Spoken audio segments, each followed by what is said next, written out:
Hey Doctor Who fans, welcome to the Big Blue Box podcast. My name's Gary. My name's Adam. And welcome to episode 321. Yeah. One day I shall come back. Yes, I shall come back. Until then, there must be no regrets, no tears, no anxieties. Just go forward in all your beliefs and prove to me that I am not mistaken in mine. Our lives are different to anybody else's. That's the exciting thing. Nobody in the universe can do what we're doing. I've reversed the polarity of the neutron flow, so the TARDIS should be free of the force field now. You may be a doctor, but I'm the doctor. The definite article, you might say. The trouble with time travel is, one never seems to find the time. Change, my dear, and it seems on a moment too soon. Unlimited rice pudding, etc., etc. I am the Doctor! For now, for this moment, I am the Doctor again. The ground beneath our feet is spinning at 1,000 miles an hour, and the entire planet is hurtling around the sun at 67,000 miles an hour, and I can feel it. We're falling through space, you and me. People assume that time is a strict progression of cause to effect, but actually, from a non-linear, non-subjective viewpoint, it's more like a big ball of wibbly-wobbly, timey-wimey stuff. I could be a curator. I'd be great at curating. I'd be the great curator. I could retire and do that. I'm the Doctor. I've lived for over 2,000 years, and not all of them were good. I've made many mistakes, and it's about time that I did something about that. Bit of adrenaline, dash of outrage, and a hint of panic knitted my brain back together. I know exactly who I am. I'm the Doctor. Sorting out fair play throughout the universe.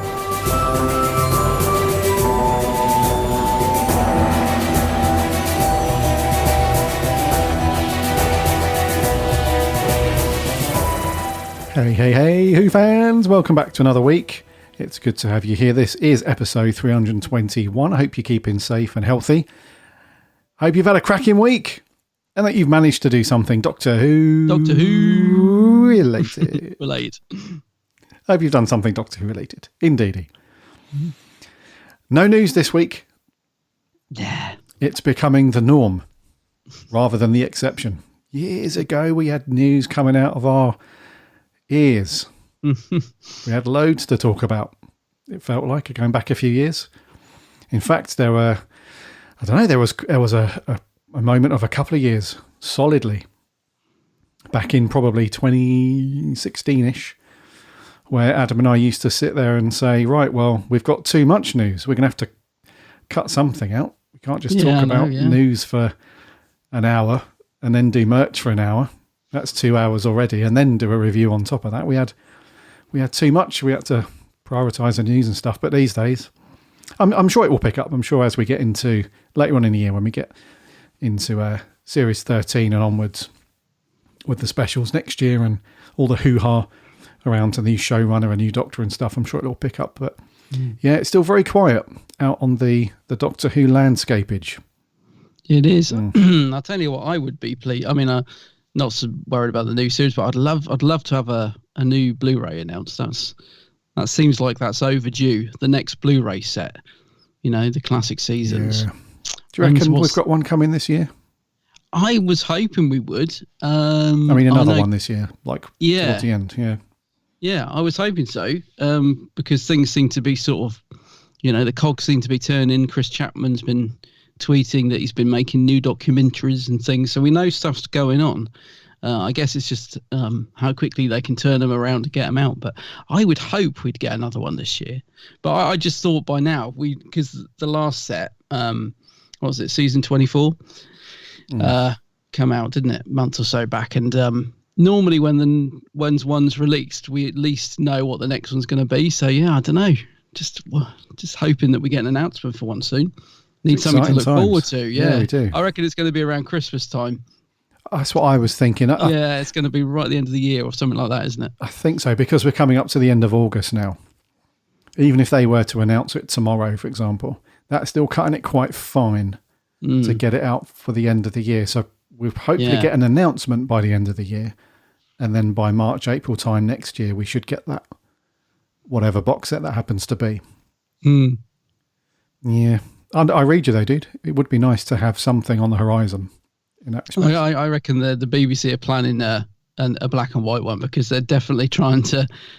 They seem to have stepped up a gear. They're definitely trying to fill those gaps, aren't they? The missing stories. So they're animating a lot recently. Yeah. And I'm thinking, they're definitely trying to fill those gaps so they can get those box sets out, which is quite promising. I'd love to see one of the early Doctors get a set release, like, Hartnell or Troughton would be fantastic. That would be amazing. Got a set from one of them. I really look forward to the day that happens, Custom cover as well. Exclusive limited edition cover in black and white. Oh, yeah. That'd be nice. I hadn't thought of that. Yeah, they could do that, yeah. Spine could be in colour as the other ones, to match the other ones, because on the shelf you wouldn't want it to look out of place from the spine, but the cover... have a limited edition one. I know people will go nuts for it, and it will cause a limited edition of the limited edition. Yeah, exactly. Yeah, that'd be amazing. But yeah, there's only 10 available. Can you imagine? Wowzers. Exclusive to B&M. Yeah, yeah, and you have to go trucking around the country. Home base. Oh, mate. Actually, it's a weird thing. I think.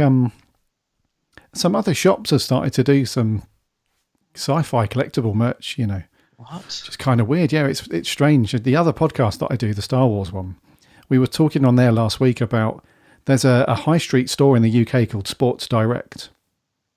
You know the one I'm talking about? I do, yeah. Yeah, they started selling Star Wars collectibles. What? Yeah. Yeah, you can get... It's a bit random, isn't it? Yeah, you can get Star Wars... the Black Series figures, you can get toys, you can get some of the more expensive figures as well, some other collectible bits and merch. Very strange. Maybe that's a window there. Maybe the BBC are missing a trick. Get into the sports shops. Oh, that's so weird. Keep your eye out for an Imperial probe droid for me, will you? Is that what it's called? Mm-hmm. The one that's in Empire with all the legs, looks like a sort of spider. Is it? Is that what it's called? Probe droid. You're bang on. Yeah. Yeah, I want the Black Series, one of those. It's really weird. I've noticed with merch, I don't know if this is a COVID thing where factories are still struggling and stock seems to be disappearing really quick, but I've noticed with so much merch recently that if you don't get it fairly quick, and I'm not just talking about ridiculous B&M stuff where you have to rush to the store to beat the scalpers, I'm talking just even ordering online. If you don't get it pretty quick, it seems to vanish. So that Star Wars probe droid, right? It's a Black Series. So, no rush to get that, but I would like one. I'll just put it in my wish list, and at some point I'll get it. I think it was like 30 quid. So I was like, it's a bit pricey, but I'll get one when I'm feeling flush. And I'm going through my Forbidden Planet wish list yesterday, and I'm not joking. Nearly everything I'd got in there was saying currently unavailable or discontinued, and I'm like, and these aren't old things. These are just things I've probably added this year. And I'm like, I'm bad anyway at buying stuff. I buy stuff all the time. I'm just ridiculous. I've got no self-constraint at all. So, if there is stuff that I've put it in there and I've been good and thought, no, I'll wait till, get paid at the end of the month or whatever. I'll just take it easy. I've started to panic now because so much stuff that I've sort of had my eye on, I can't get. And then you have to resort to like eBay and stuff like that. But that's a prime example. That little Pro droid, I only put him in probably a couple of months ago. Thought, I'll get him at some point. Can't get him now. He's on eBay for like 90 quid. I'm like, no, not paying that. No way. Limited stock. But I don't even think these aren't even limited editions. I wonder if it's a production thing. Like there's loads of He-Man figures that I'd got in my wish list because I love He-Man. Not the new series, I haven't seen it, but and again, they're not limited editions or anything like that. I guess it's just a production problem because they're all coming up unavailable now. Yeah, that's what I mean. Not limited editions, but just the stock volume is clearly not as big as it used to. I mean, we can't blame Brexit anymore. That's been and gone. So yeah, we can't blame Brexit. No. Must be something else then. Yeah, let's blame COVID. Yeah. COVID, yeah, go on him. Strange, very strange. Strange. You've been up to anything Who-wise, dude? You had a quiet one. Well, just going back to the animation stuff, actually, I watched I got the new special edition of Web of Fear, which has been, so obviously this edition, they've animated episode 3. It's a brand new animation, and I thought, that's cool because I can't deal with telesnaps. I find them really... I just can't, they don't hold my concentration. So I thought, that's nice. We'll get an animated episode 3. That's better than nothing. Well, it's been slated, isn't it? I mean, if you've seen Twitter, it hadn't even been released, and somebody got theirs early from somewhere or other, Zavi or Amazon, and they were saying, "Oh, the animation's terrible," and they were posting pictures, and people like, "Oh, this is the worst. We must boycott it." And I was thinking, "Oh no, is the animation really bad then?"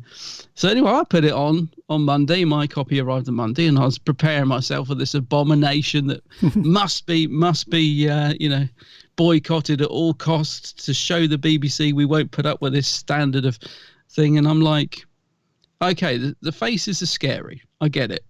The faces look weird. But it's like 3D animation, and at least it's got some blooming movement in it. And I honestly can't... it's not great. I'm not going to say, oh, it's amazing. But it's certainly not as bad as everyone's like... let's put it this way. I found it perfectly watchable. Like, people are saying the Yetis look absolutely terrible. Yeah, they look a bit cartoonish. They don't look very good, but it kind of does the job. Whereas I think Fury from the Deep, which came out last, the sort of 2D, I couldn't even finish that. I just found it so static, and the way they move like cardboard cats, I honestly found it such a hard watch. So yeah, I don't know. I get why people are saying it's not great, because it isn't great, the new web, but it's certainly not bad. And I found it a lot easier to sit through and watch than, say, Telesnaps, or even like the last animation we got, which was 2D. So I think people have been a bit OTT there. I also think it's like, I think a lot of people on Twitter as well that have jumped on this bandwagon. I was saying, I don't think half of them have actually watched it. They've seen a picture from it and said, "Oh, it's terrible. It's absolutely terrible. I've seen that screen grab. Oh, I won't be buying that." And I'm thinking, yeah, but watch it as a whole and see. But yeah, so I've got to say, I don't think it's that bad. But also the episodes look amazing. They've given them a fresh clean-up. So it's obviously the first time we've got to see Web of Fear on Blu-ray. Gives us an idea what it'll be like when it comes out as a season box set. And it looks really good. They've really sort of cleaned it up, and it looked very sharp. And I think black and white just looks great on Blu-ray anyway, because it just looks quite sharp as a picture, doesn't it? Black and white. Yeah. So I watched the Web of Fear again, and I really enjoyed it. It's a great story. It does sag a little bit in the middle, but it's a good story, and I thought the animation was all right. Yeah, it's a good one, isn't it? It's a really good story. Yeah. Yeah. I haven't picked up the newer one. I've got the original. I was going to say, I was hoping you'd have watched it, because I wanted to see what you thought of the animation. Well, I've seen it on YouTube. I've seen some of the animation on YouTube. Yeah. And it wasn't as bad as... No, I mean, like you were saying, people had hyped it up to be this franchise breaking, boycott Doctor Who abomination, like you were saying. But I don't know what they're watching, but it's absolutely watchable. It's not... Is it the best one that they've done? No. Oh God, no. You can tell it's early days. I mean, it does feel like a test, like unfinished. The best way I can describe it is it feels like there's potential there. Like they could definitely use that as a template, and if they massively improved it, it would be amazing. But it's certainly not dreadful. And I feel really sorry for the guys who have done it, because, I've said this when we've reviewed stuff, it's difficult because you want to give an honest opinion on something, but you're also aware that whoever created that thing, I'm thinking of Class now, you're obviously aware that Patrick Ness and the guys who made it had a lot of passion for it. So you got to try and find a balance. But, with this, it's the same thing. There's a little making of on there, and the guy who's sort of done the animation, and he's so pleased to have been given the job. He's so enthusiastic, and you watch that little sort of 5-minute making of, and he's got actors in to do movement to try and make it come alive, and you're like, this guy's really tried hard, and he was probably given a few months to do it, and told to get on with it. We need it by this date, and that's probably the best he could do in the time. But it's just so sad, 'cause he's so full of enthusiasm, and I'm thinking, please don't go online, because it would destroy you, wouldn't it? Imagine putting all that love and thing into something and thinking, I hope they like it. I think he actually says that on the thing. He's like, I hope the fans really enjoy it. We've certainly had a blast making it, or something like that. And I'm thinking, oh dear. So he goes online and sees the comments, because it's Doctor Who Facebook page, the Twitter page. even Instagram, every time they posted a clip of it, like the comments are so harsh. Yeah, it's not. I can't understand it myself. It really doesn't look that bad at all. It's a bit, like I said, it's not the best release they've done. There are a couple of them that look really good, but it's certainly not. You wouldn't turn it off anyway. You wouldn't be sort of 5 minutes in and think, "Oh, this is unwatchable. It's terrible."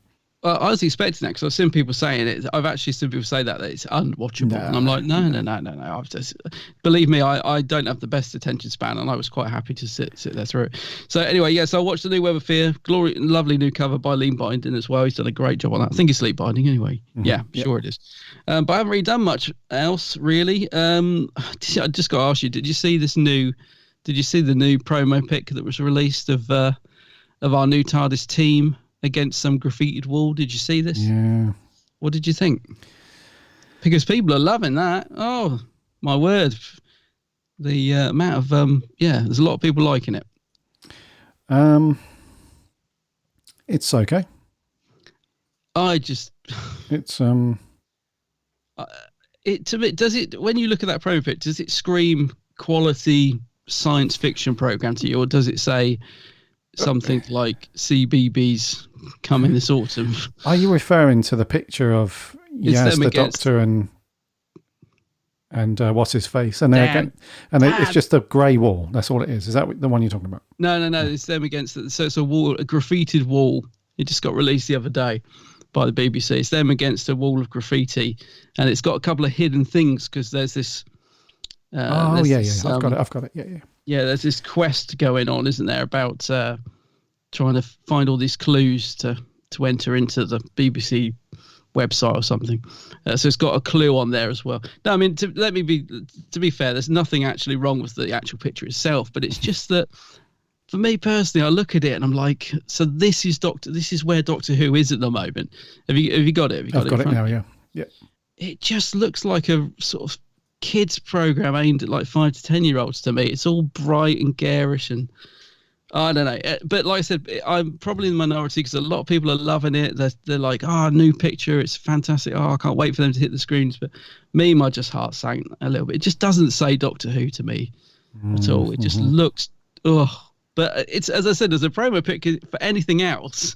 If this is a promo pic for some new Russell T Davies drama, I'd probably be like, oh yeah, that looks fun. It's full of colours and rainbows and whatever. Hey, this looks like it's going to be. But it just, I look at it, I just think that's not Doctor Who.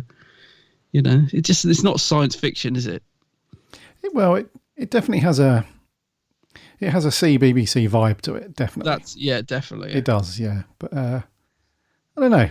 Maybe I'm just being a grumpy old so-and-so, but I just... Yeah, it's got a fun factor to it, other than Yaz. She's looking very yeah, it's weird, isn't it? Because you got... Yeah. The other two look like they're just they're not in character. So you got Jodie and John Bishop just smiling for the camera, and it's like a sort of almost a fun, out of character shot. But then you got Yaz in the background looking really serious, like she's totally in the zone, totally in character. It's weird.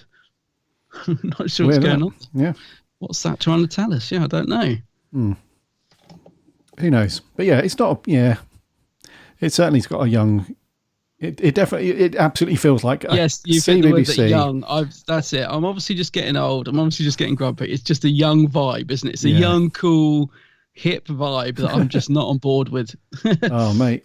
Yeah. It's all right. It's all right. Get it on your wall. Get the poster on your wall. To be honest, it doesn't look to me like an official image that they've released for it. No. It looks to me it's just a fun little behind the scenes. It looks to me like they were setting up shot and said, oh look, there's a funky, cool, colourful wall of graffiti. Let's go have a quick couple of photos over there. Yeah. It kind of looks like a in between shot. It's not a publicity shot, is it? No. It's not bad though. It's in stark contrast to the other image that they put out a couple of weeks ago with those three just in that concrete room somewhere. That looks very serious and stern. Yeah, you're right. Yeah. So you've been up to much, dude? Obviously not been watching Web of Fear, but have you been up to doing anything else? I have watched a bit of Classic Who, actually. It was I was chatting to a couple of people in the Discord last week, Oh, yes. About, I just put a note in there to say, what are people up to and do anything Doctor Who related at the weekend? And a bunch of people were putting stuff that they were going to watch or rewatch and stuff.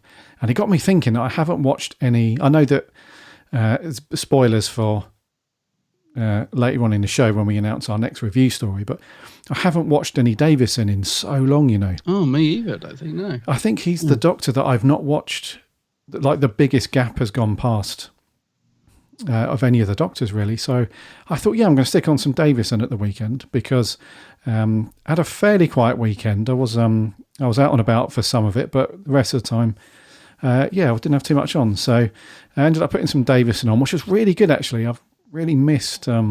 Do your Davison impression. Hello there. Hello there. Yeah. Mustache. A mustache, yeah. So I stuck Black Orchid on. So I watched 2. I stuck Black Orchid on, which is not too bad. It's only a 2-parter. I like Black Orchid, yeah. Yeah, and then I just went straight into Earthshock, which is the next story, which is a big favourite of ours. So a bit of Eric Saywood. So that was really cool. It was really, honestly, mate, it was one of those times where I thought, I guess if you watch Davison regularly, you might get a bit bored of it after a little while.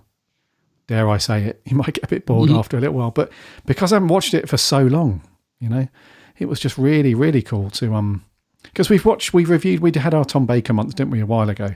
Yeah, a few months ago. So we have, and we watched that up to the end of his run. So we've watched a bit of Adrift and Nyssa and stuff already. But yeah, it was really nice to and we rated those quite highly, those 2 stories. So Earthshock, we both gave a 9. When we reviewed it, and then Black Orchid, I think we gave it an 8 and a 7.5. Yeah. So they're 2 really good stories, mate, and it's a nice mix of those 2 stories in particular. So Black Orchid is, I think it was one of the first kind of proper historicals, I think, like true historicals, I think. So it was really nice to have that oldie worldy kind of thing going on. I don't know. I have no idea if it was or not, to be honest. I just think it's a nice little 2-parter. I know Davison doesn't like it, does he? He's on record. He's even on the commentary saying he's not a fan of that story because it's got no sci-fi in it. But I've always thought it's a great little, because I like the fact it just takes you out of Doctor Who for 2 episodes and then plonks you back in at the end of it. I think it's a cool little story. Yeah, it's cool. Yeah, it's and when I say the first historical, it's like the first. I think it's the first story since back in the 60s where it's a pure historical thing with no sci-fi elements. It's just all, I see what you mean, you know, kind of historical sort of thing. And then you zip over to the next story, Earthshock, which is pure 100% futuristic sci-fi. So it's a really lovely mix of 2 types of Who stories. And it was really cool, man. It's the first time I can remember in a long time where I've put on some classic Who and sat there and thought, bloody hell, I've missed this so much. You know, I've missed, you know. That was cool, mate. So I didn't really do too much, but did bang on a couple of Davison stories, which is cool. Yeah. Yeah, I think Davison gets a bit overlooked, doesn't he? Because he takes a while to settle into his Doctor, I think. But I often enjoy putting on Davison. Is that TARDIS team as well, isn't it? Because you've obviously got Tegan, Adrift. It's a fun time. It's definitely a fun time, mate. Yeah, definitely. It takes itself a little seriously from time to time, but you know, the Doctor, he's a bit grumpy, isn't he? He has these little outbursts. He's a bit. Yeah. He has a little hump for about 15, 20 seconds. He does those sort of things. Tegan drives him mad, doesn't she? Yeah, and he's you know, we don't need to go into this, you know, if you're listening to this, you probably know about Davison and Classic Who and so on, but he's very laid back in a human sense, this Doctor. So you don't really get that sense of, I guess the Davison era is very down to earth sitcom. Oh no, what's the right way to describe this? It's weird because when Pertwee was grounded on Earth for a long time, it still felt very alien, if that makes sense. It still felt very thing. But with Davison's era, you could mistake him for being 100% human. If you didn't know he was an alien, you would assume he was just, you know, Peter from down the road happens to be the head of an anti-alien crime fighting unit. Always on his way to a cricket match. Yeah. Why are you wearing your cricket gear? It's definitely got that vibe about it. Like if you didn't know, if you were fresh jumping into classic Doctor Who, if this was your first run into it, and you knew nothing about Doctor Who or who the Doctor was and where he's from, you would assume, I think, that he's just a human with these other humans doing sci-fi stuff. Yeah. So it's, bit of a weird time, but it's fun, definitely, as you said. I feel like watching a bit of Davison, actually. I was going to say, you probably can't remember off the top of your head, but what do we rate The Awakening? Because that's another strange little two-parter, isn't it? And it's not, it always feels like an unfinished story, Awakening, but there are so many things about it I like that whenever I watch it, it's a real mixed bag, because I always feel disappointed in it because it's never as good as I remember, but I still always really like it, if that makes sense. Yeah, we didn't rate too badly, so I gave it a 6 and a 6.5 and you gave it a 7. 7, yeah, it's about right. Right, yeah. Yeah, go and do it, dude. Go and put a bit of Davison on. Yeah, I always reach for the same one with Davison, though, and people will probably think I'm going to say Kaiser Anzani now, but I'm not. I always reach for Resurrection of the Daleks. I just love that story. It's so bleak, though. It's so bleak that every time I put it on, I'm thinking, now I do like this, but man, I always forget how bleak it is. It's so much death in it. But Davison's probably, he's got quite a dark edge to it in that one, isn't he? Like when he's trying to kind of shoot Davros, and I love that story, but it's not a barrel of laughs. Let's put it that way. Yeah, The Visitation's another good story. Oh, it's a cracker, yeah. That's a really good one, isn't it? That's has some fun moments in it and a funny character that you can get on board with. Yeah. Yeah, it's all good, that one. Yeah. I might watch that one this weekend, actually. Yeah. Give it a go, yeah. On a bit of a Davison roll. Anyway, we should crack on with the rest of the show, but before we get on to our review, please follow us on whatever podcast app you prefer your podcast on. You can listen for free. A new show lands every single Friday. And make sure you subscribe, or it's follow these days, the terminology within podcasting, I guess, so that you don't miss a show when it lands every week. And we have every episode on our website as well. You can listen to more of them over there as well, which is www.bigblueboxpodcast.co.uk. And on the website, you can also link off to the various social channels. We're on Instagram, Twitter, and Facebook. Come and give us a like and a follow as we chat Doctor Who throughout the week, and we have a free Discord server as well. Link is on the website. It takes about 32 seconds, roughly. It's very precise to say roughly, to sign up, and you can come and chat Doctor Who, all sorts of Doctor Who with plenty of other cool Doctor Who fans. We have from day one on Discord, we had a very definite kind of mission statement, I guess, which was absolutely 100% open and welcome to any Doctor Who fan, as long as A, you're not being a dick, B, you're not thrusting your opinions unnecessarily onto people in conflict of their other opinions, and C, again, you're not being a dick.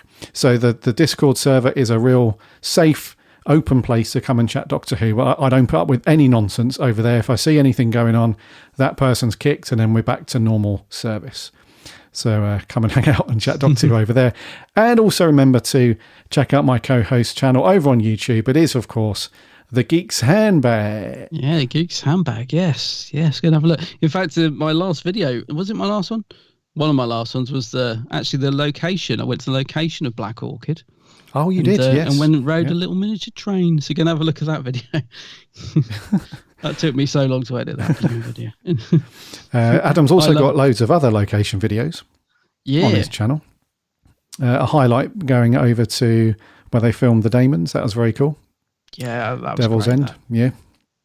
That's one of my early Devil's End. Yeah, it's one of my earliest vids. That, and I still really, such a great day. That been there many times since. Love that place. We must go there together one time, because I've been there a few times. You've been there a few times, but we've never been together, have we? To Oldbourne. Yeah, we must go. We should definitely do that. It's a great place. That. And vlog it. Vlog it, yeah. Live stream it, whatever. So anyway, go and check all of that stuff out. That way you've got all of your sci-fi and Doctor Who needs covered. So continuing with the show, dude, what we got this week? Yeah, so we're back to Torchwood this week with an episode called Adrift.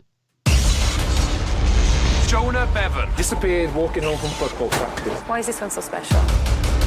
Something's glowing just out of the camera's line of sight. What is it? Not spooky enough? Cardiff has an epidemic of missing persons. Oh my god.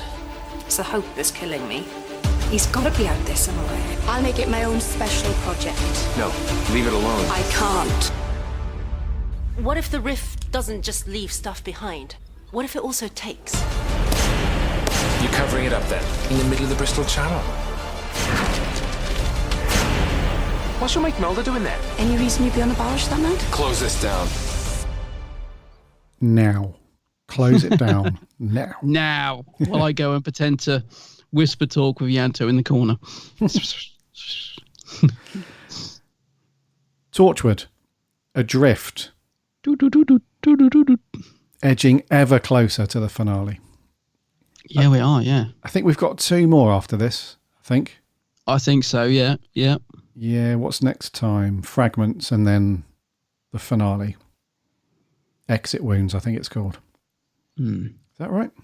Yeah, Fragments and it. Yeah, cool. So we're nearly there, dude. So Adrift, coming to the end now of Series 2. This was first broadcast back on the 19th of March 2008. Ran for 50 minutes, this one. It was written by Chris Chibnall. Oh, that name rings a bell. Directed by Mark Everest. Stars the usual hub team at this point for Series 2. And the synopsis is when a local teenager disappears, Gwen is drawn into an investigation that reveals a darker side of Torchwood. Hundreds of people have disappeared without a trace, but Jack is obstructing attempts to find them. The answer seems to lie in the rift, literally, and as Gwen follows the trail, she makes a shocking discovery. Ooh. Good synopsis, that one. So, Adrift, buddy. Hit us with your thoughts. Yeah. I must admit, I remember the Next Time trailer for this last week thinking, that looked very good. and then I saw Chibnall's name come up, written by Chris Chibnall. My heart sank. I thought, oh no. Because we've struggled a bit, haven't we, with Series 2? It's been a bit hit and miss. And I think now we're doing them every other week, though. I think I was saying this with, what was the episode I really didn't like? The one with Owen with the shell. And I was saying, because we'd had such a gap, I think I'd lost the momentum of the series and I was finding it hard going. But I think now we're doing them quite regular again, almost every other week. There is a bit of a flow to the series and I'm sort of getting back into it. But it feels to me like it's getting good again. So, yeah, just as we get into the end of Series 2, I'm starting to sort of find my feet with Torchwood a bit. But, yeah, I saw Chibnall's name come up and I thought, oh, no. Okay, I'm going to have to get through this. Well, it was a pleasant surprise. It was actually a good episode and fairly well structured, I thought. And the dialogue was quite good because there's some emotional stuff in this. And I wouldn't say if you were saying who does write good emotional scenes, I certainly wouldn't say Chris Chibnall from some of the stuff in Doctor Who. So his dialogue is often really clunky and quite cringy. But in this, I have to say, credit where credit's due.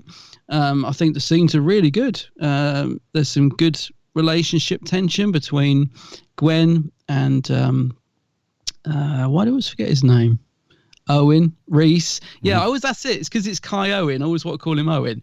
Yeah, Reese, there's some great scenes between those two showing how, her work's affecting her life and how Gwen has changed since she joined Torchwood because we've got PC Andy back and some good scenes between those two as well where he's like saying, you've changed, Gwen, you used to care about people. And I thought, yeah, this is good, this is relating back to who she was at the start of the series. And it's been touched on a few times before, especially the relationship stuff with Reese. But it's done well in this episode. So, hats off to Chibnall. It's a good script. It didn't go down the direction I was expecting, which is good. Because although I would have watched this back in 2008, I didn't remember anything about it at all. This episode has been completely forgotten by me. So it was kind of like watching a new episode. And when the guy goes missing at the start, I was being a bit judgmental. And I thought, here we go, typical Chris Chibnall. Someone's gone missing. It's going to be something really boring. It won't be a monster or alien. There isn't really in this. It's just all about... It's got a heart to the story. It's just all about sort of people going missing and how it affects people. And he writes it very well, I have to say. It's that subject matter is utilised really well. Didn't see the stuff coming with the island, with these people being sort of kept almost like animals. Really quite dark stuff, actually. And then, of course, Jack pops up. And I'm like, what? You kind of get the feeling that Jack is up to something because he just keeps telling her to shut it down, Gwen, shut it down. So you kind of know Jack's up to something. Yeah, I found it a good watch, but the thing that really makes it for me is the cast in this. Now, we'll have to excuse poor old Bern Gorman. He gets about one line, literally. I kept thinking, where's Owen? And he gets to come and sit round the table with him in one scene, and I think he says one line, and then we don't see him again. And I thought it's a really easy day on set for Bern. He must have loved it when he got the script. And poor old Tosh is confined, chained to the computer as usual. But Gwen Cooper, Eve Miles as Gwen, and Barrowman as Jack and that, but particularly Eve Miles, give a superb performance in this, as does Ruth Jones, who, we sort of know from Little Britain and Gavin and Stacey. She's often playing the comedy roles, but she gives a very nice performance in this, especially when she sees her son when she goes to see him at the end and he's all aged and he looks horrific, and she looks properly horrified, I have to say. I don't know if they just didn't show her the guy before she went in the room, but her acting's superb because it's one of those scenes that's very easy to overdo. Like walk in, look shocked, scream, "You're not my son." It's so easy to get scenes like that wrong, but believe me, but she does it perfectly. She really looks like disturbed in that. Like she can't comprehend that that's her son. So lovely performance for Ruth Jones, and I think that's what makes this. It's a decent script, an interesting story. It has a few little twists and turns, and the cast for me just were really on board with this one. The cast that are in it mainly centers on Gwen, but she's excellent in it, and so's Kai Owen as Reese. The guys that get the meat of the bones of the script really get hold of it, and they do a really good job. So, yeah, pleasant surprise, this one. I enjoyed it. Thought it was very good. Yeah, quite dark. That's good, mate. Yeah. Yeah, I did get to the end and think, typical Torchwood. It's a bit bleak, but it was a good story, I thought. Yeah. Yeah, nice. Hats off, Chibbers. Okay. My thoughts are similar to yours, dude. I really like this one. Yeah. Oh, cool. Really like this one. It's really strange because I think it's the only Torchwood episode in certainly series 2 that doesn't deal with any kind of alien stuff. Yeah. You know what I mean? This could be a cop show. Watching this one, this could be like Cardiff Cops, and Gwen is part of some special unit. She's not just a standard copper. And she's investigating disappearances and so on. Because the only thing, like, say, for example, if you took Tosh out of the picture and Owen's not in it anyway, but if you took Tosh out the picture so you don't have her banging on about the rift, really, this could just be one of those Channel 4 dramas where, the unexplained, but not in a paranormal, occult way. It's just, people are mysteriously going missing. And they end up at this mental hospital, aged and stuff. And it's a bit of we'll let the viewer try and figure out what was the mystery sort of thing. So it was really, you could see it was a very risky move, I would say, by Chibbers to do that. Because on one hand, you would have expected the other people who were overseeing it, i.e. Russell T. Davies and Julie Gardner, you would have, because Chibbers was co-producer on this as well. So he probably had buy-in from those guys anyway, saying, look, I've got this idea for a script, but there's no aliens in it and there's nothing weird or science fiction going on, but we can mention a rift, it's all good. And they were probably like, okay, let's run with it. So it's a bit of a risk because you may have had viewers thinking, well, like I did, but not in a negative way, but some viewers might have viewed it as a negative way, that there wasn't any Torchwoody stuff going on. However, it does then lend itself very well to a really well-written character performance, So like you were saying, Eve Miles, she has a belter in this one. She's very good. Brilliant in it, yeah. Really good, yeah. John Barrowman's pretty good as well. He's playing that I know something. He's playing that kind of, because I think, unless I'm mistaken, the whole vibe that he put out is gone now, where he was very much, I'm pointing a pistol at you. You need to drop the weapon now and get down. Leave it, run. All that stuff that we had in the early part of season 2, I think is behind us now. He seems to have centered himself into a lot more of an inward performance, if that makes sense. Like, do you know what I'm trying to say with that? With Barrowman? Toned down a bit, yeah. I was going to say, I mean, Jack, there are scenes in this where you're like, Jack is such a bleep. Like, what a...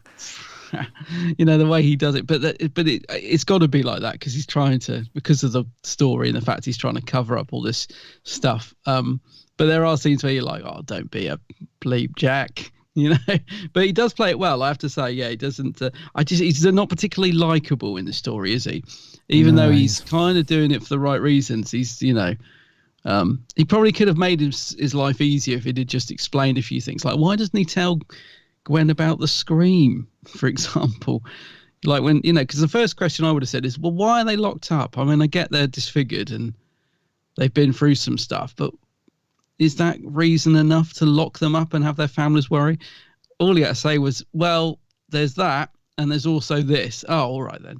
But he doesn't explain any of that, really. I mean, again, exactly. It's a plot device because obviously you've got to have that shock ending.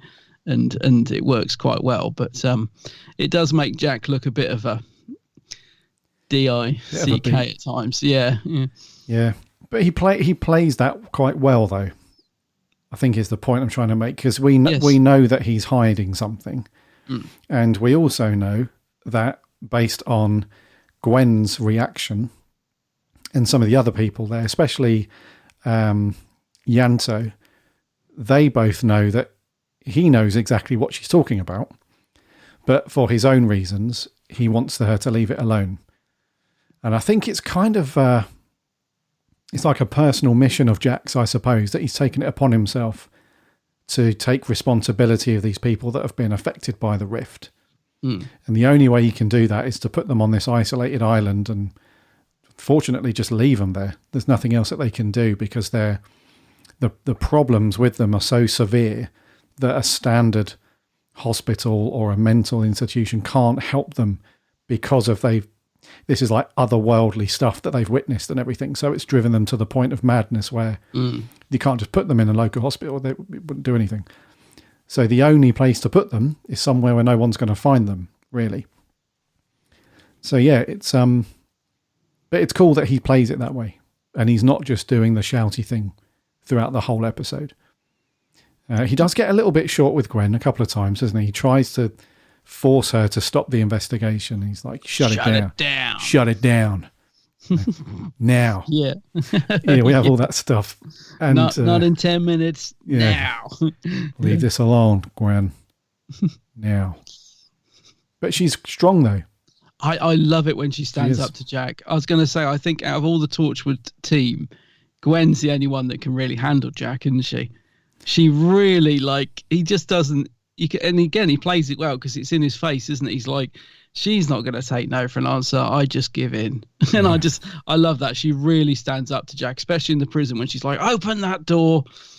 You can't imagine sort of Tosh, for example, really doing that, or even Owen. I think Gwen's just got that extra. Jack just cannot handle her, really. She's too strong. And I love that. I love the scenes when they're together and, the sort of conflict. They both play off each other very well, I have to say, in this one. Yes, they do. Yeah. Yeah. But she's cool, though. It's cool when... Because the majority of interactions between just Gwen and Jack have unfortunately been flirty and stuff. But she's always had this element of not taking any nonsense from him. And in this one, you can really see that, where there's no hesitation from her. He's like ordering her, basically, look, you're not doing this anymore. You need to shut it down. And she's like, I can't. And then she tries to go about it a slightly different way. She's like, okay, look, Tasha's got her experiments, Yanto's got his stuff. This is going to be my own project. I'm not expecting Torchwood to jump in and stuff. I'll handle it. And even then he's like, no, it's not going to happen. So she has to put her foot down a bit. And it's kind of sad in a way because there's no real positive outcome to anything, which is kind of sad. That's what I mean. If the ending is bleak, that's Torchwood, isn't it? Yeah, I did think that. Yeah, it is bleak. There's no happy ending. Even the mum at the end, Ruth Jones, she's quite harsh to Gwen, isn't she? She's like, I wanted answers and you gave them to me, but you shouldn't have. I was better off not knowing and all that. And I'm thinking, God, poor old Gwen. She's tried her best and she's just getting it from all angles now. Yeah, she's getting it from Reese. She's getting it from the mum. She's getting it from Jack. Well, I think that's because she probably thought that finding the missing people was the outcome. Like, you find the missing person, you reunite them with their family. Thumbs up, everybody's happy. Yeah. But I don't think, and this is probably why, I guess this leads into why Jack didn't want her to push this. Because you almost imagine him on the other side of the wall going, "Told you, Gwen," at the end of that scene. Because he knows, doesn't he, that there's no happy ending to finding these people. It's just they're beyond help. And, but, you know, she's stubborn, she pushes and pushes. And it doesn't help really. There's a nice scene between PC Andy, who's back in this one, with PC Andy and Gwen, where he's essentially saying to her, look, you're a bit of a snob now that you're part of Torchwood. You don't care about the everyday missing people of Cardiff. You just want to deal with like the elite stuff that's going on. You deal with like the big stuff, you know, you leave all this stuff to us. And she, at first, I think she tries to laugh it off and she has a play and stuff. But then I think it really affects her, because then there's that, when she does start looking into it and she's getting nowhere, there's that really heartbreaking scene where she's out for a picnic, isn't she, with Reese. With Reese. And he kicks off, man, like rightly so, because, yeah. you know, they're married now and he wants to consider their future and at least talk about it and stuff. And she just shoots him down, man. She's like, it's never going to happen. Like, I work for Torchwood. I can't be having kids and all that lot. And he really lets her have it. I think the line he says is, I really effing hate you at times. And so they end up, you know, not talking to each other a few days and stuff. And then it's really nice, actually, those two, because I think we've said it a couple of times that their performances are like, so Kai Owen and Eve Miles, when they're together, even when they're fighting or if they're making up or if just whatever, their performances are really believable. So there's that very bit where, believable couple, yeah. Yeah, so when he blows up at her like that, you can 100% understand why he's doing it. So credit to Chris Chibnall on this one. With the writing, you can see why he's blown up at her. And then you can also see from her point of view why she's doing that, why she's all short-tempered with him, because it's one of those times where she knows exactly what she wants to do and why she has to do it, but she's being shut down and it's frustrating. And so she takes it out on him, which we do from time to time with our other halves. You know, that's just, you know, it happens from time to time. But then later on, fast forward, where he's come in from somewhere and she's got dinner ready and stuff. And then she just breaks down and he then realizes, like, you know, oh crap, you know, something's really wrong. So then he puts on the supportive husband thing and shoulder to cry on, literally, and stuff. And then they're back to, you know, the nice, happy, or at least trying to be happy couple, which is great. So those things on their own are great. Eve Miles' performance is great. John Barrowman's not too bad in it. Let's also talk about Mr. Sneaky, old Yanto. Yeah, naughty old Yanto. He could have that GPS device. Yeah. He could have got his ass kicked for that. Jack would not have probably been. Did. He probably did, yeah. It's but it was really cool though, because, and the way I say sneaky as well is that there's that scene, isn't there, where him and Jack and they get a little bit frisky, a little bit fruity there, and Gwen accidentally walks in on him. But and this is what's cool about Gareth David Lloyd, is that in some episodes he has the ability to really switch on a good performance when he wants to. Unfortunately for him, his character, as we've spoken about many times, he gets relegated to quote unquote Alfred in the Batcave. Yeah. Doesn't he? Yeah. Quite a few times, where he just brings the coffee, he brings the folder of paperwork for those guys, and then he goes off and does whatever he does. When he gets caught, he's got this kind of look on his face, hasn't he, where he's not really ashamed, and he's at the same time, he's not really, you know, he's a bit shocked more than anything. And when he overhears Gwen and Jack arguing about it, Even though Jack made the usual 100% predictable thing, like, why don't you join us sort of thing. Oh, I know. It's so cringe. Usual Jack stuff, yeah. But Yanto's got this look on his face. He's got that, yeah, I know what this is about. I can't tell you because I'll get in trouble. But, you know, and then later on he leaves that package for her with the GPS thing. And even then, like when he's on the phone, he's like, yep. Oh, no, right, I've got to go. Anyway, see ya, have a good day, sort of thing. Yanto is really good in this one. He's got that real cheekiness to him where he's underhanded. He's like, yeah, I'll help you out. Don't tell Jack, obviously, goes without saying. But then he's got that running around after Jack, cheeky little face. Yeah, I like Yanto in this one. Yeah, I was going to say, he does handle the sort of lighter comedy scenes quite well, Gareth David Lloyd. Yeah, just adds that little bit of fun to it.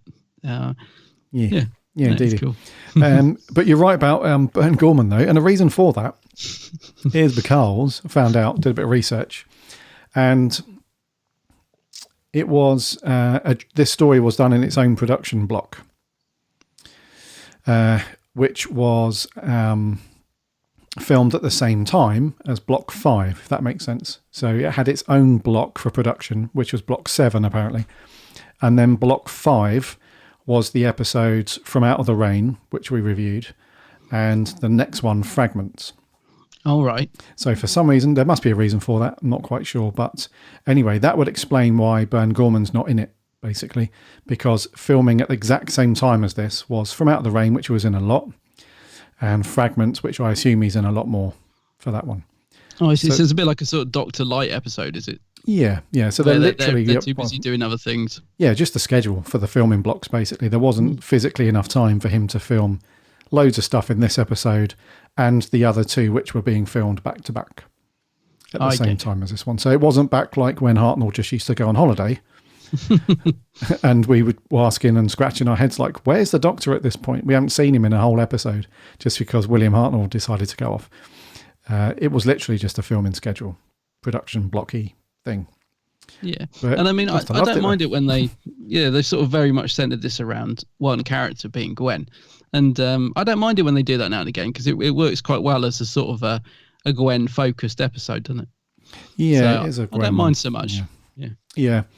And I think that's the whole reason why I think this was used actually is because sometimes they do have a bit of a moral direction they want to go in with the writing with who. We've experienced it a lot, haven't we, with Jodie's era, where we have this kind of,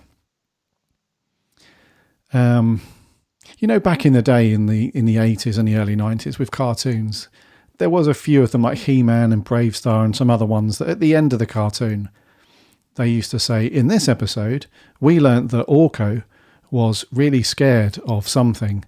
But as you know, friends make all the difference. So treat your friends well and all that stuff. Yeah.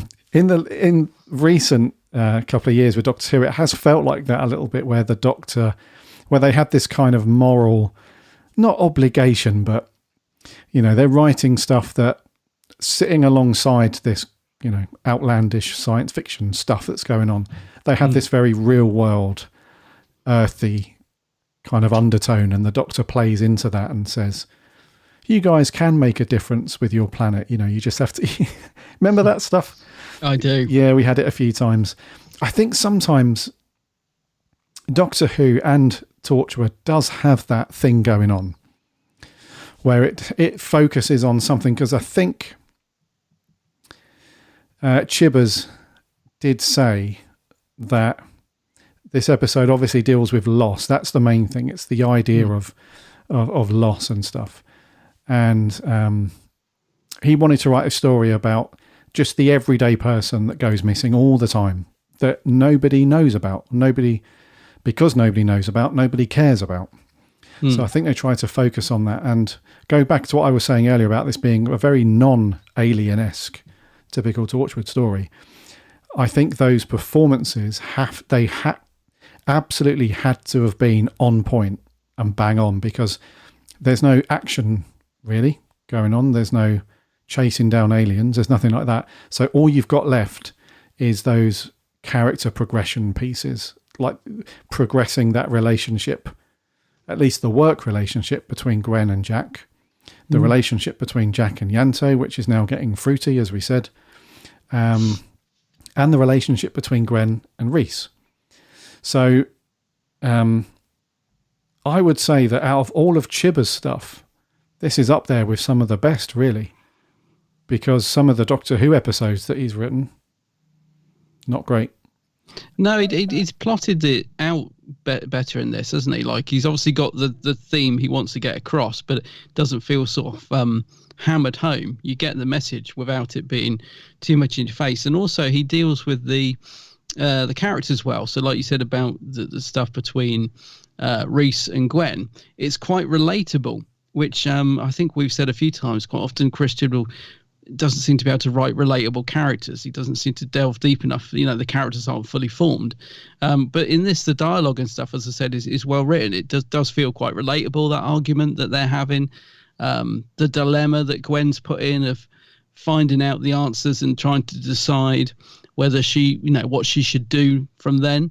You know, you sort of put yourself in that position, and I think you get invested in the story because you're like, oh yeah, what's she going to do? Is she going to take her to the island? Oh, she is, you know. So he does deal with the ideas in the script very well. I think it's quite well plotted out, which I'm sorry to say doesn't always seem to be the case with some of the stuff he's done for Doctor Who, but he definitely in this seems to have, it's got a good sort of start, middle and finish, if you like. It doesn't feel like, it's not clunky like some of the stuff we've come to expect from him, you know, like Cyberwoman.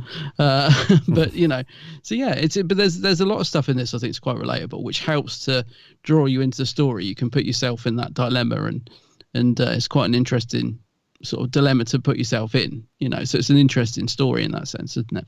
What would I do if I found out that Jack was doing this? Would I tell everybody, or would I just let it be, you know? So yeah, and the ending's very good as well, in terms of, although it's a sad ending and it's very bleak because there's no, at the moment anyway, there's no obvious help for these people.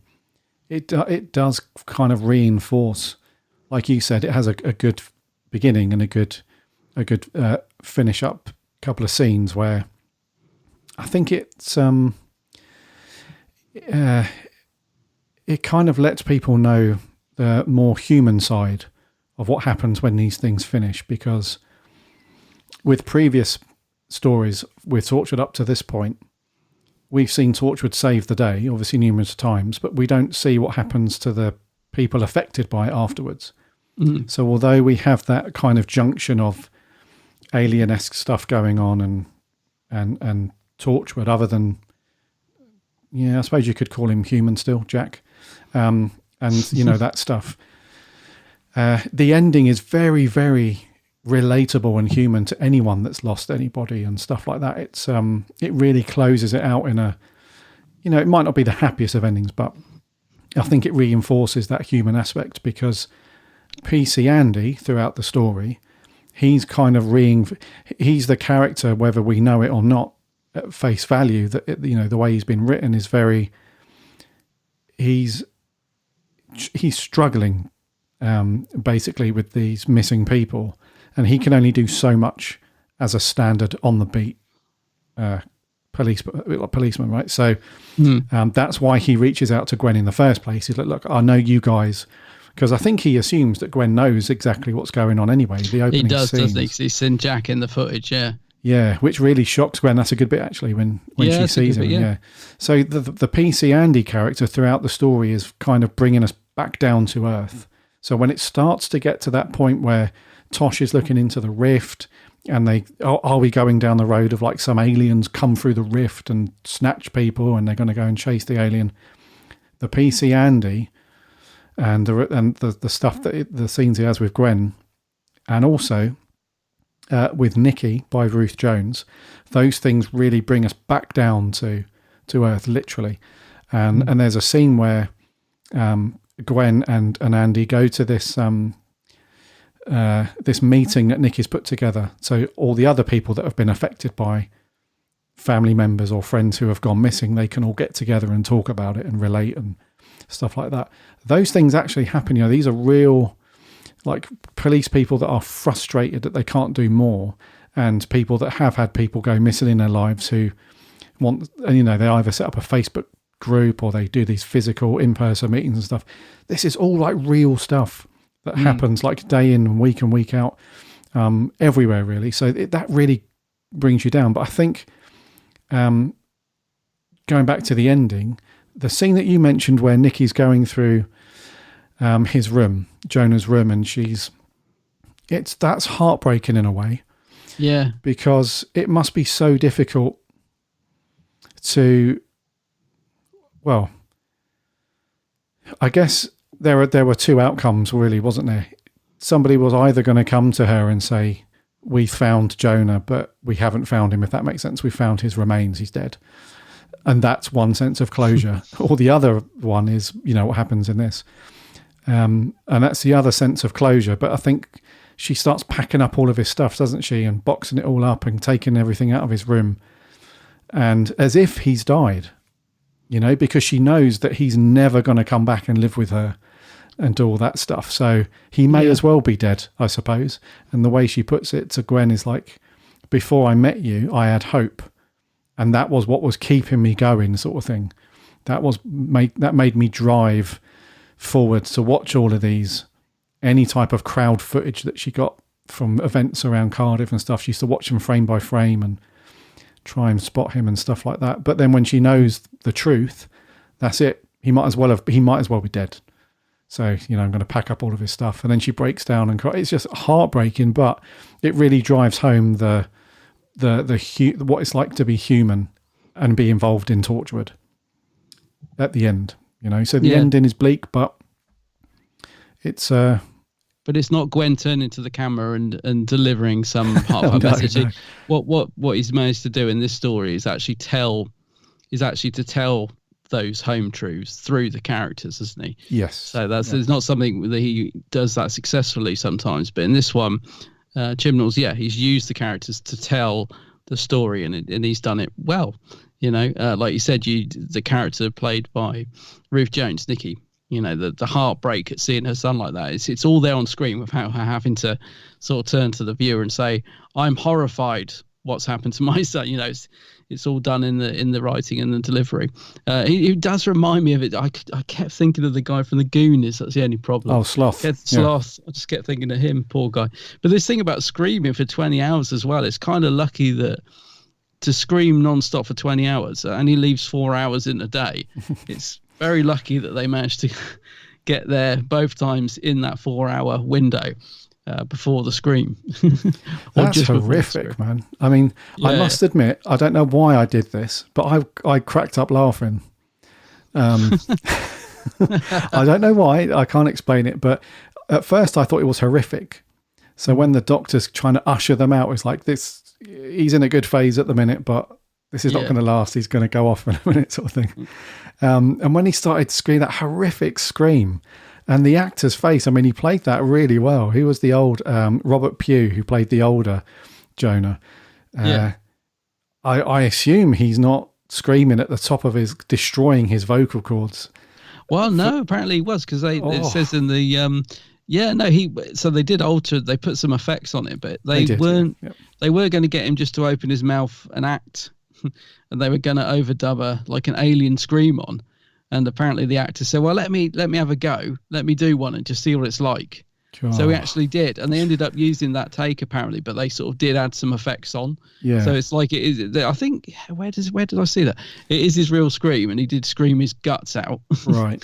But then they added on a few effects. But they weren't going to, apparently. They were just going to dub it on, so he didn't have to do that. But he wanted to do it. Which probably makes it more realistic, because if you're going to scream, you've got to have the face would give it away, wouldn't it? If it's just, you know, if you're just pretending to scream, you wouldn't have that angst that he's got even under the prosthetics, you know. Yeah. It was so when he first started screaming, I was like, oh wow, that's terrible. That's quite horrific.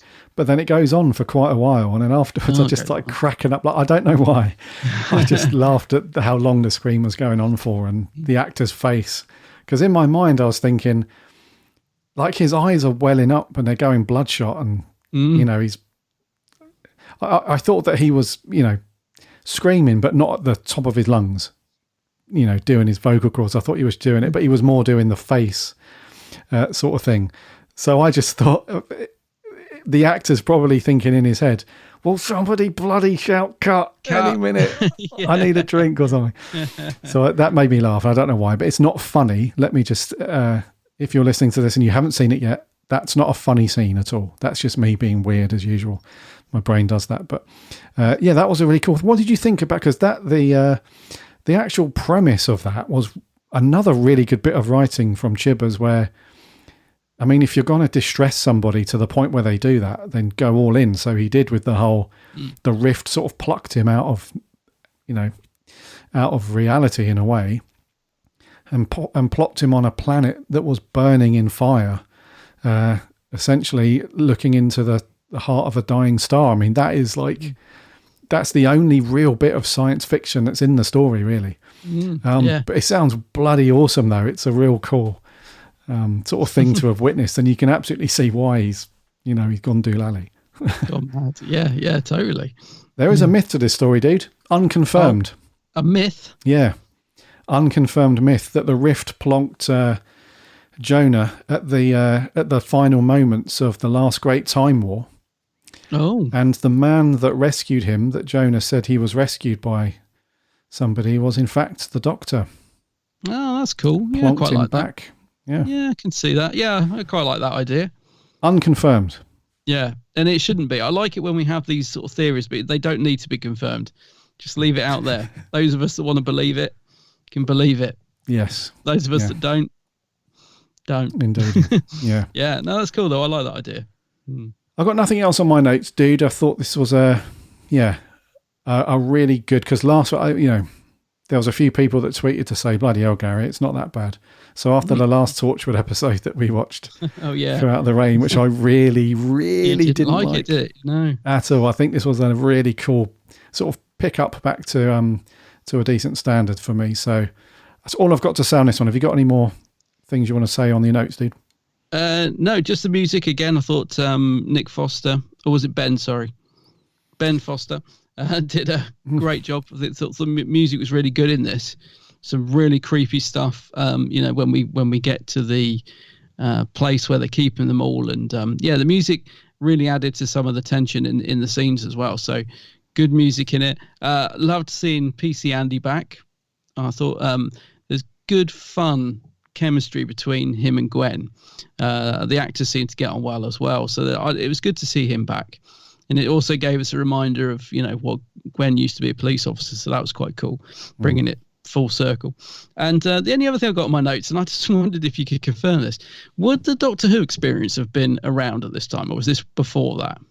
I'm guessing this is before that, but because I swear when Gwen first gets on the boat, I swear I spotted it in the background. I freeze framed it.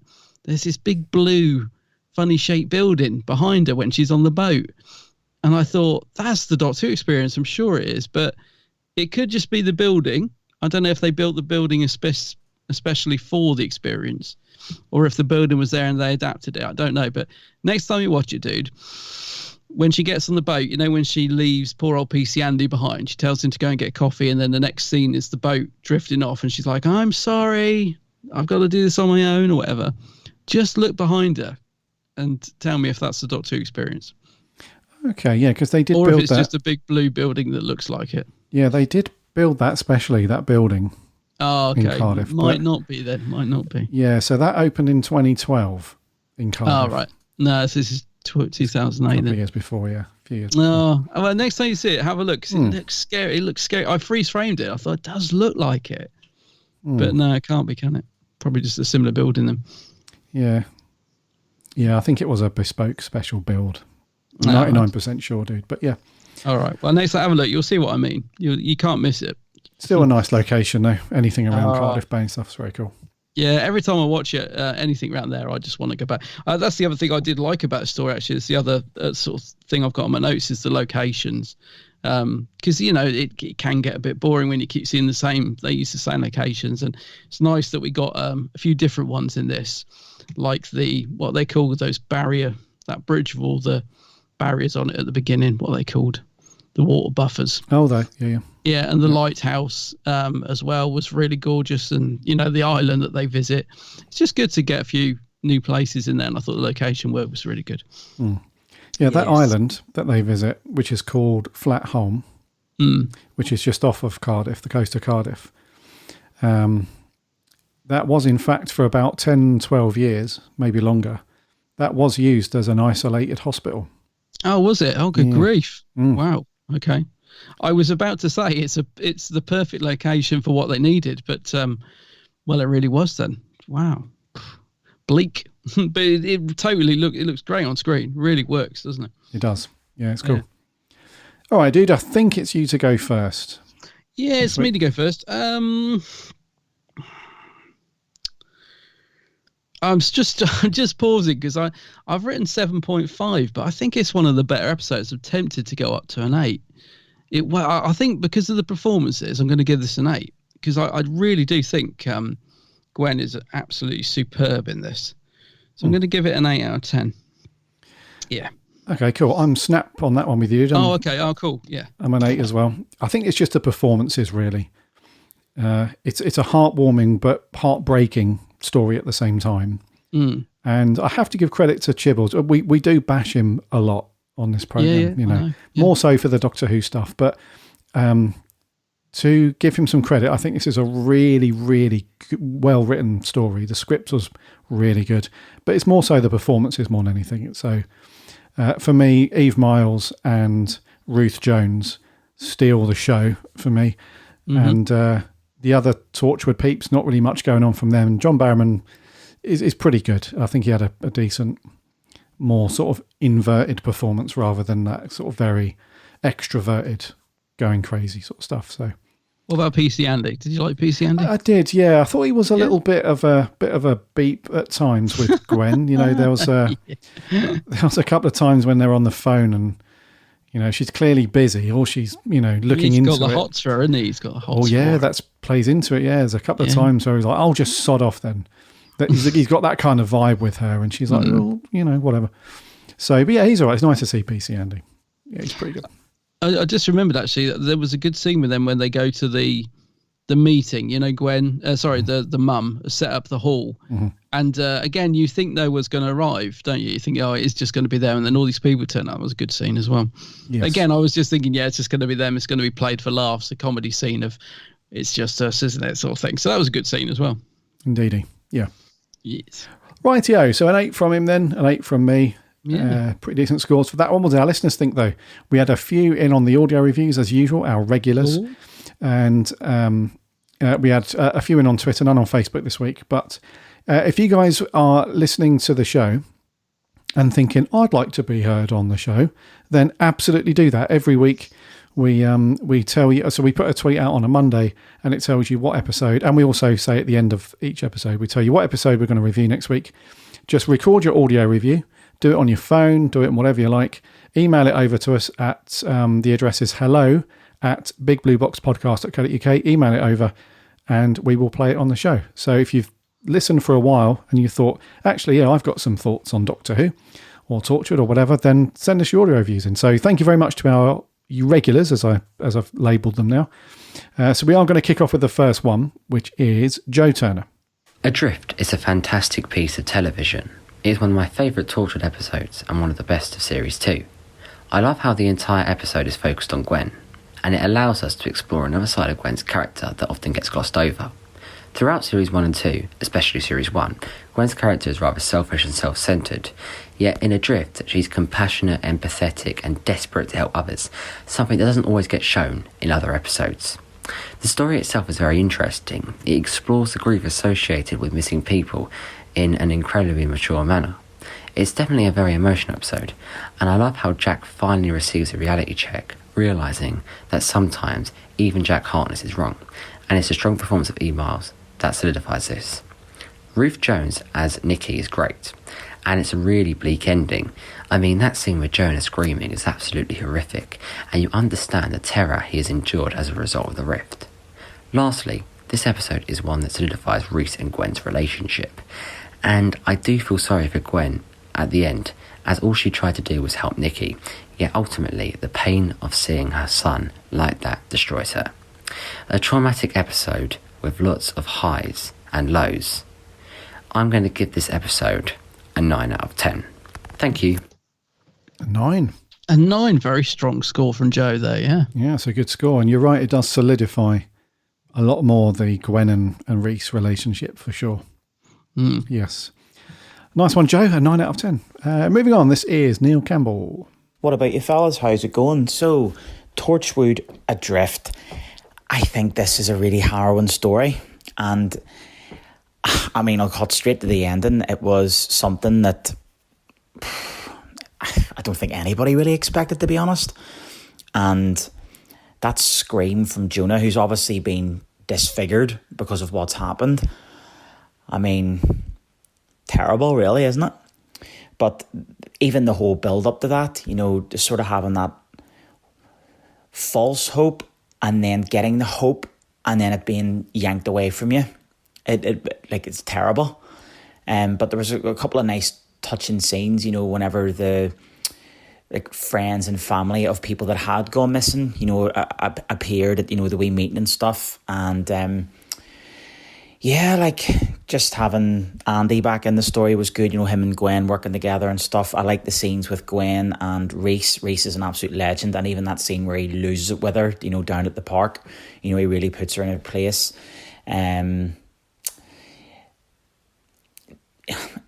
Straight away, you know, with Jack's reaction about, you know, shutting it down, you knew straight away something was up, but, you know, deep down he has tried to do his best about it, but terrible, but quite a deep story. I'm going to give this an 8 out of 10. Cheers. Another 8. That's Another good. 8, indeed. Yeah, you make some good points. Legend. Yeah, Reese is an absolute legend. Yeah, you make some good points there, Neil. It is a harrowing story, but yeah, it does progress those characters to a point where we could see it coming, I guess. We don't want to see Gwen flirting with Jack all the time. We need to progress, you know, her and Reese. And you're right, he is a legend, so carry on. Yeah, and I think it's good it's got PC Andy in it. It does, because it is bleak, and it does need that sort of humour from his character in it, I think, to lighten it up a bit in places. Yeah, defo. And this episode's very Welsh as well, isn't it? Yeah. What I mean by that is because the other Torchwood members are not in it that much, and Jack's obviously American. It's Canadian, yeah, whatever. Whatever, yeah. So Gwen, well, he's Scottish-American, isn't he? But he's, for the sake of audio, he's American. But yeah, so Gwen, PC Andy, and Nikki, like full-on Welsh accent. So it's very, which is not a bad thing. Yeah. Anyway, an 8 from Neil. Moving on. This is TARDIS Net 66.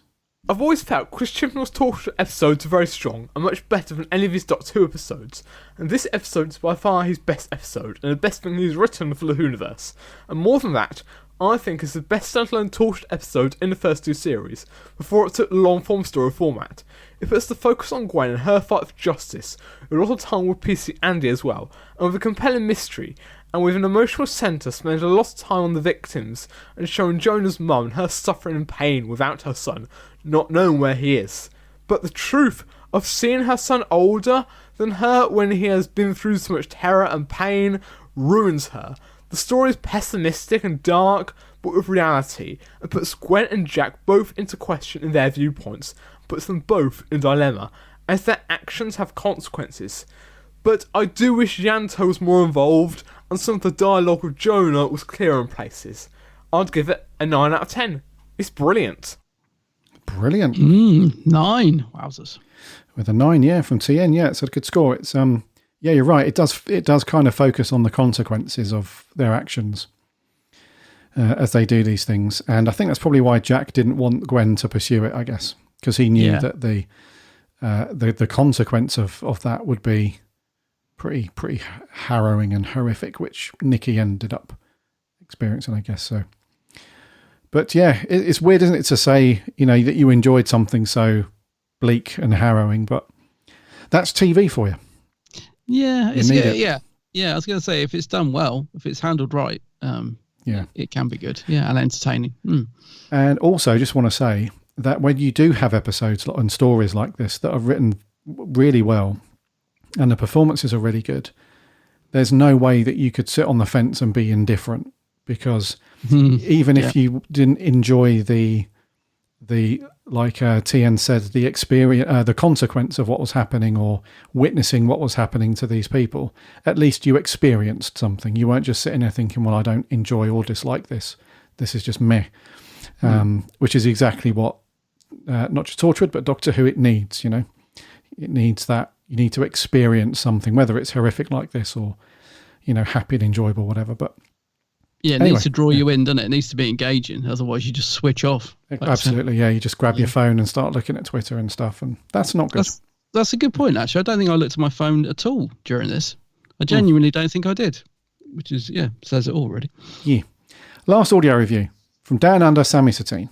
Hey, Gary and Adam, Sammy Satine here. So, Adrift, get out the tissues. This is the most heartbreaking sci-fi thing Chibnall has written. Nikki's son Jonah gets taken by the rift. Nikki, like all other parents of missing children, wants her son back. Unfortunately, as her son was taken by the rift, he is scarred, damaged, aged, and needs care. It's mature and confronting, perhaps one of the best examples of Torchwood's remit. Best to have the tissues out. Nikki really was better off not knowing. 8 parents of missing kids out of 10. See ya. Thank you very much, Sammy.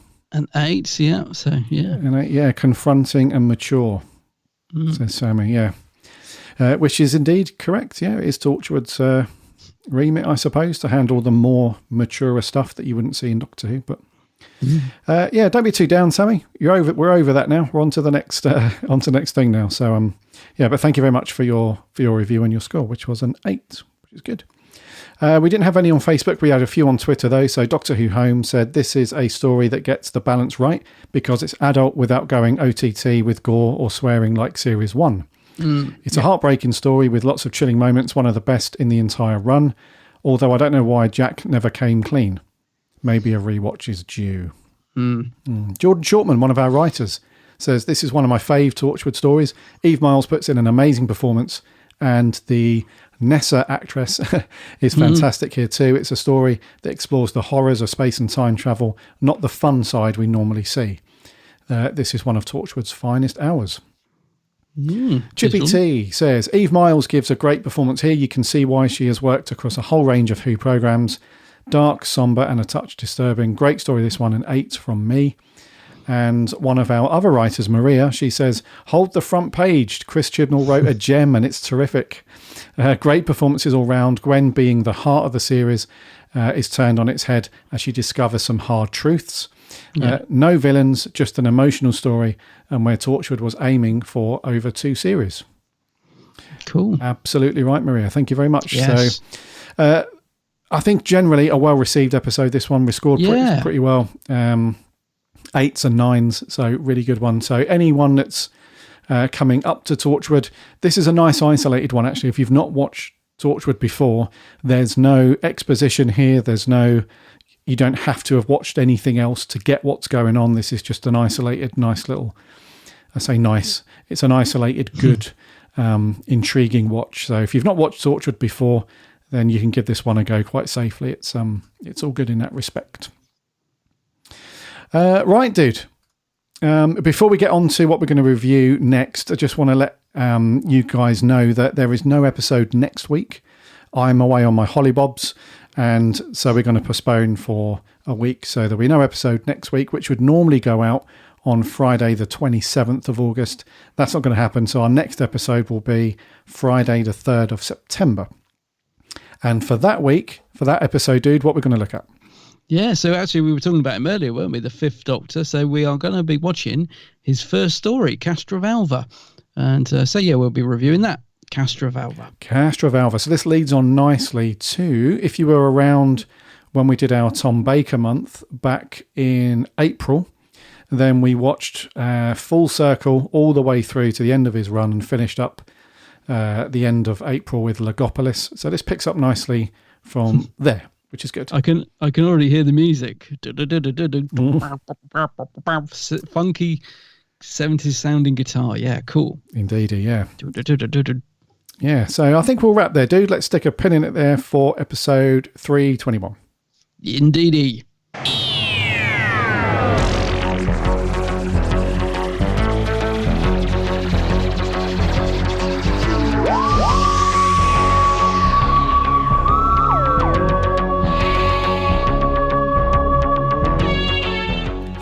Thank you for coming back and listening to the Big Blue Box podcast for another week. It's been great to have you listening to the show. As always, if this is the first time that you've listened to our show, then welcome aboard the TARDIS. It's great to have you here. We'd love you as a follower on our show. So whatever podcast app you listen to your podcasts on, give us a follow so you won't miss a show when it lands every Friday. And if you're coming back, if you're a regular, then welcome back. It's good to have you here as well. In 2 weeks' time, as Adam said, we're going to review the 5th Doctor story, Castrovalva. So get your DVDs out and get that watched, or fire up BritBox, because we'll be asking for your reviews and your thoughts as always. And as I said, if you want to send in an audio review, that's completely fine. We love it when you guys sending your audio reviews. Just get it recorded however you like. On your phone is usually the best bet. You can record, I think any smartphone now you can record a short review. So keep it up to a minute maximum if possible, and then email it over to us. The address is hello@bigblueboxpodcast.co.uk, and we'll play it out on the show. And thank you so much to our reviewers who have sent in audio clips this week as well. Thank you very much, and those of you that jumped on Twitter. So Castrovalva next time is going to be good. So just a reminder, no show next week. It'll be the week after that we are back. Head over to the website, bigblueboxpodcast.co.uk. You can listen to all of our eps over there for free as well. Plus, you can link off to the social channels. We're on Instagram, Twitter, and Facebook. Give us a like and a follow on those. We chat Doctor Who throughout the week. And we have a free Discord server as well. There's a link on the website. Come and sign up to that and chat Doctor Who about lots of different things to do with Doctor Who. So there are various channels to get stuck into. We have modern Doctor Who, we have classic Doctor Who, we have Big Finish, we have collectibles and merchandise, we have events and convention chat as well, memes, your collections, users posting their collections, loads of cool stuff. So come and get involved over there. Also, remember to check out my co-host channel over on YouTube. It is, of course, The Geek's Handbag. Yes, indeed. Go and have a look at my videos, and all on YouTube, and of course the socials. Twitter, Facebook, Instagram. Under the same name, The Geek's Handbag. Indeed. Until next time then, my name's Gary. My name's Adam. And remember, Allons-y.